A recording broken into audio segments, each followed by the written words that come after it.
which is the awards segment. We're just going to give our awards for NL MVP, Cy Young, Rookie of the Year, Reliever of the Year, and Manager of the Year. So first, I'm going to give my MVP pick, which is Mookie Betts. I think the large favorite, everyone thinks Soto is going to win it because whenever he's healthy, he's obviously one of the best hitters in the game. But Mookie last year was very good, but he dealt with a lot of injuries off and on, which made it tough for him since his 2019 10 WAR crazy MVP season with the Red Sox. It's made it tough for him to really put together a full year.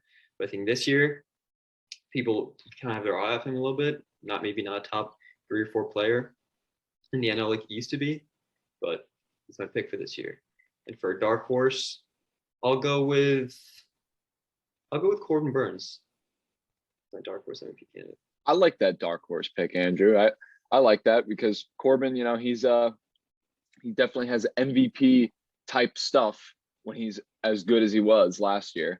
So you never know, maybe he'll be that big of a role guy with the Brewers again this year, maybe taking a step forward from last year. But for me, I'm going to go with Juan Soto. I feel like it's the safest option. I like your Mookie Betts pick, by the way. I think that's a very solid pick. He had a down year last year, so can really only go up from here. But I'm going to go with Juan Soto. I picked him last year, and he finished second in the voting. He slashed .313, .465, and .534 with a .999 OPS. Those are wicked numbers. And he's only 23 years old. At 23 years old, he's putting up numbers like that and with consistency. This is not the first time that we've seen explosive offensive numbers from Soto. He had 29 home runs with 95 RBIs as well.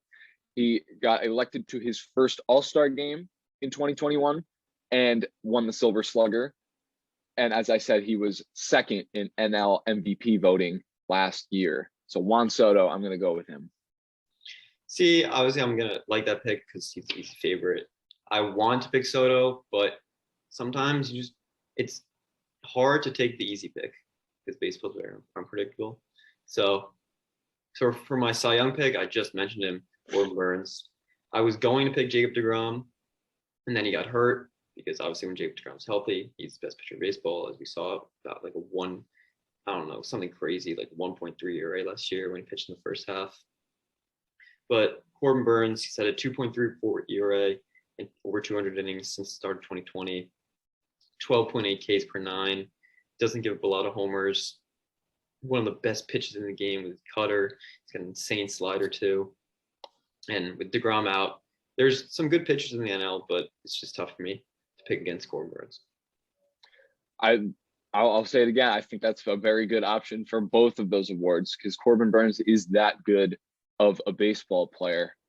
I think it's a safe pick. Maybe go back to back. Very good starting pitcher and the ace, probably top 3 arm in Major League Baseball. I was gonna pick deGrom as well, Andrew.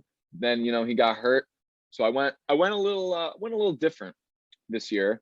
I'm gonna go with Zach Wheeler of the Philadelphia Phillies. Wheeler, he's kind of become the ace of that staff since joining the Phillies a few years ago. I honestly thought when he was coming over, I thought he was going to be behind Aaron Nola and they were going to mold the rotation behind Nola. But that's just not the case. Wheeler's come in and shown that he is the leader of this staff. And it's instead of it being Nola Wheeler, it's Wheeler Nola. So Wheeler, he had a 2.78 ERA last year and he led the league with 247 strikeouts. And he only walked 46 guys. That's incredible. 201 more Ks to his walks. That's very, very impressive stuff.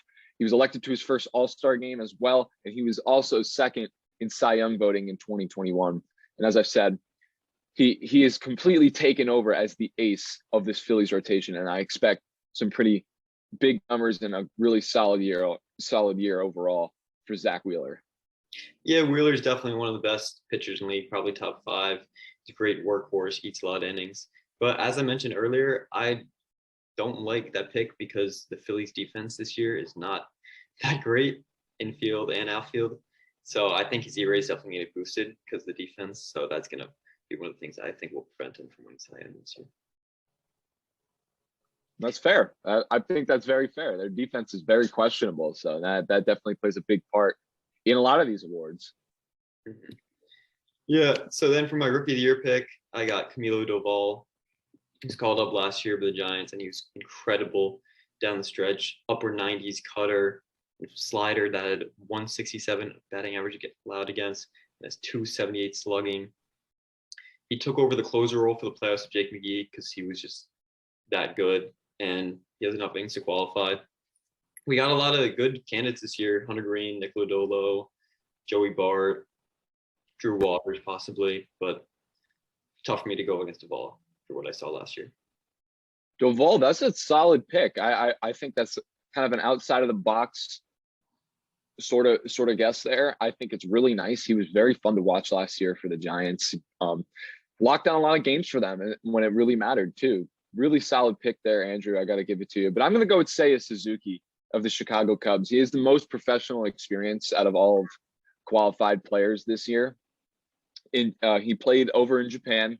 He was a phenom over there. He slashed 317, 433, and 636, and he hit a career high 38 home runs in last year's campaign. This guy's very exciting for me. I love when these international guys come over, especially from Asia. They have really good baseball over there. And Japan is probably the best you can get in terms of Eastern baseball. And he was, as I said, he was this phenom. So I expect a pretty solid year for Suzuki. It should be very exciting to watch. And I'm going to go with him for NL Rookie of the Year. Yeah, it's obviously that's the easy pick. I think he's the clear favorite, probably because, over 1,000 OPS in Japan. That's what Otani did, came over Rookie of the Year, just like Ichiro. So can't say that's a bad pick at all. And then for my second last award, reliever of the year, I have Edwin Diaz. I think this is a bit of a bold pick because not a lot of people probably trust him because he does have some blowups that can definitely hurt his stats a little bit. He was horrible in 2019, his first year at the Mets, but he was pretty unlucky. If you look some of the advanced stats, we were into that. He's a 5.59 ERA. His expected ERA was a 3.16. He's been in and out of the closer role a little bit, as I mentioned, because he has had some of those horrendous stretches, kind of similar to what Aroldis Chapman's like. But he's top 4% last year, K percentage, 47.9% whiff on a slider. And when he's on, he's one of the best closers in baseball. So he's my pick. I'm actually going to say I don't really like that pick. I definitely see where you're coming from, though, Andrew. I think he can definitely hop into this conversation because we've seen it. We saw it with Seattle. He was lights out. He just hasn't been that same pitcher since coming over to the Mets, and he does implode a lot. And it's shown over the last 3 years that he's played with the Mets. So I could see it happening, but I would stay away from Edwin Diaz for this award.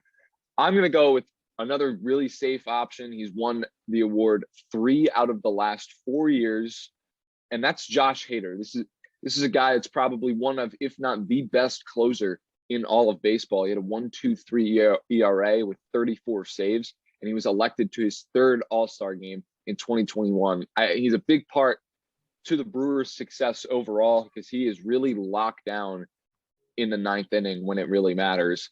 And as I said, 3 out of the 4 awards in the last few years. That says a lot. That shows how good he really is, and I could see him doing it again. Yeah, it's hard to disagree with that pick. Josh Hader's obviously been one of the best relievers in baseball.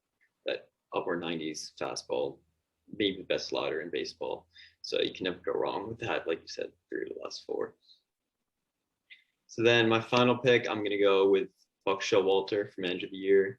Took a few years off for leaving the Orioles. Now he's back with the Mets. He's got a great squad. Like I mentioned before, the Mets are going to be really good this year.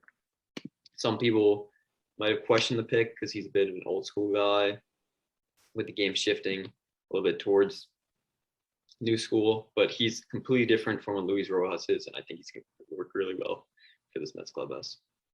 I like that pick, Andrew. I love Buck. I've always liked Buck. I like his demeanor. I like his approach to the game. I love the old school managers. I just got a soft spot for him. I don't mind the analytical approach, but there's something that Buck Showalter does in his approach to handling baseball games and handling a clubhouse that is just it's so good, and it brings teams over the top. He's shown that during his time with many different ball clubs as manager. So good pick there.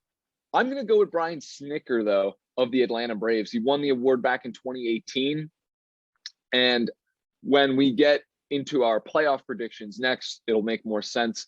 I have the Braves going to the World Series. So taking them to 2 straight World Series after losing a franchise icon, that says a lot to me, that they would be able to do it once again, come out of the National League as champions.